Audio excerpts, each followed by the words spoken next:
will be more accessible. And yeah, definitely when you play it, I mean, it's going to be a hardcore Bethesda RPG at the end of the day, I think. I mean, I saw nothing there to suggest that it's going to be memorizing patterns and hitting buttons in a certain way. I mean, I think it's going to be stats and all those things driving that. But that's all these RPG guys. I think they're trying to make it more accessible, yet still please the hardcore. And I don't think everyone does balance to walk. It is. Yeah, no one's really like you could look at Mass Effect 2. I mean, some people said, oh well, that went too action oriented, and then it's like, what were they going to do with 3? And it'll be interesting to see what happens. But I feel supremely confident that Todd and those guys are going to deliver a good game for those core Elder Scrolls fans. Like the question is, how much wider will the appeal be, especially in November when everything else is coming out?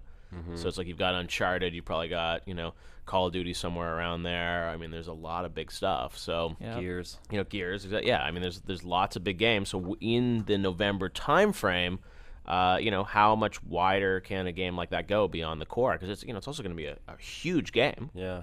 Now they brought us to this event, but didn't let us have any footage. Brooks, you've had to actually write a blog about the game because we have no way to cover it. When have they said when we'll get another look at this game? I know people are freaking out wanting to see it. Well, when they showed it to us during that presentation, they said only 6 people outside of the development team have seen it at that point. So that was really cool, special first look for us. I hope they show it more often because what we saw, I mean, really, everybody had a really good. They're going to have to unload at E3. Yeah, I mean, Please coming November. I mean, E3, No shame, believe it or show not, is I don't know what is this like 5-6 weeks away now. So I think, I'm sure there'll be a huge presence at E3 for it. But Bethesda's always pretty deliberate in not putting out a ton of footage of their games in advance. Remember, even Fallout 3, like they were pretty careful about what they put out. So I think we'll definitely see more at E3, but I doubt we'll see anything before then. But who knows? You participate in the most important Mortal Kombat in history.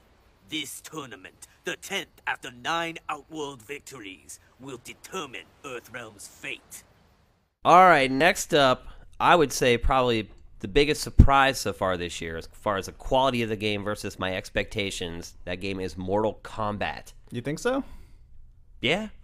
You gave it a 9.4. When the demo It's a came really out, good though, game. But the I mean, demo it's Mortal was really Kombat. good. Mortal Kombat and 9.4 have never been mentioned in the same sentence together. I think enough. there's something special about that MK game. Like it's interesting is the DC one, a couple of years ago, I think people were like really hyped on that. Yeah. And their views I think were, okay for it, solid. Yeah, this one for whatever reason, it's like it really and I haven't played enough of it, so I'm curious to hear from you guys. Like how does it sort of cross over from that, very good to like excellent level? I mean, is it just like it's so well refined?